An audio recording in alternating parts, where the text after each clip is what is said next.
Баршаңызға қайырлы күн достар, менің каналыма қош келдіңіздер. Бүгін сіздермен өте дәмді, ерекше әсіптің рецептімен бөлісетін боламын.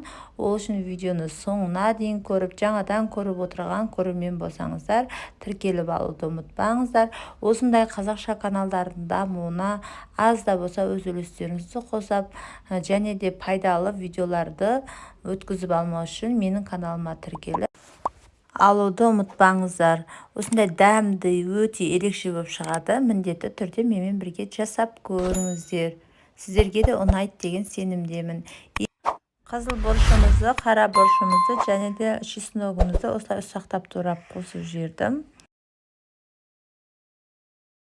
Осылай көз мөлшермен бір қасықтай зира қостым. Мен зира сіздерге ұнамаса қоспай қойсаңыздар да болады. Қоссаңыздар ұнаса дәмі әдемі болады. Өздеріңізге ұнаған приправаны қоссаңыздар болады. Енді осыған бір қасық тұзымызды салып, өздеріңіздің дәміне қарай қоссаңыздар болады. Тұзды да осыны жақсылап араластыратын боламыз. Ет алғанда осындай өкпе, бауыр, жүректі ешкім жемейді. Өйстіп әсіп істеп берсеңіздер өте дәмді болады және де қалмайды. Бір бокал осылай бір су қостым. Мен судың орнына сүт қоссаңыздар да болады. Менде сүт болмаған екен, осылай су қостым, бірақ сумен де өте дәмді болып шықты. Енді өздеріңіз көріп тұрғандай күрішімді жуып салдым.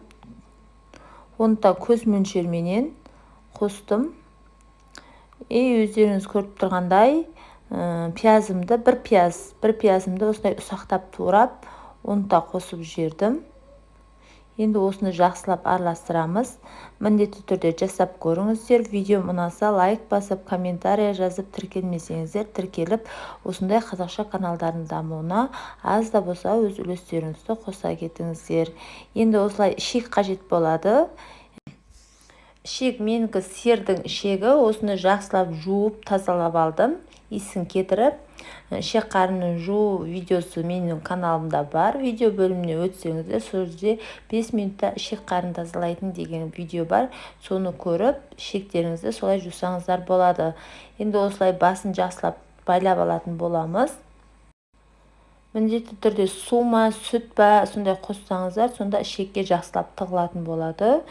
Ал былайша тығылу қиын болады. Сол үшін суды или болмаса сүт қоссаңыздар да болады. Біреулер қан қосып жатады, малдың ыстық қаны деп.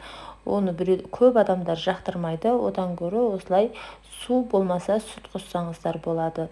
Енді бізге оңай тығу үшін осындай баклажканың басын осылай кесіп алатын боламыз. Және де тез тығылады. Сол үшін осылай біз ішектеріміздің ішіне осылай фаршымызды салатын боламыз. Ішінде ауа қалмау керек. Сол үшін осындай нығыздап тығыңыздар. Ішіне ауа қалдырмай. Сонда сіздердің әсіптеріңіз өте әдемі болып кесілетін болады. Және де іші де әдемі болады. Осылай ішектердің барлығын салып болдым. Осы аралықта енді жіппен байлайтын боламыз. Өздеріңіздің үлкендеу болса үлкендеу қылып, майдалау қылып істейміз десеңіздер, майдалау қылып осылай істесеңіздер болады. Мен екі түрлі әсіп жасадым. Моншақ әсіп және де әшейін тықтым.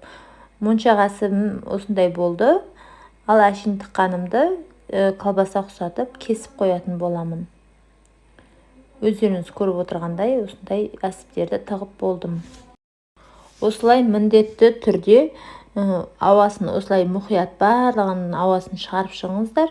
Сонда әсіптеріңіз жарылып кетпейді және піскен кезде де арасы әдемі болып пісетін болады. Кескенде де әдемі кесіледі. Осылай барлығына осылай ауасын шығарып шығыңыздар. Осылай су құйып газға қоятын боламыз. Қайнағанын күтеміз. Қайнаған екен осылай міндетті түрде көбігін 2-3 мәрте алып тастаңыздар. Сонда әсіптің сырты таза болып, әдемі болып пісетін болады. Мен әсіпті қонақтарға жасаған болатынмын. Дәмі өте керемет болып шықты. Қонақтарыма ұнады. Сіздер де осылай жасап көріңіздер. Сіздерге де ұнайды деген сенімдемін. Назарларыңызға көп рахмет. Қош сау болыңыздар.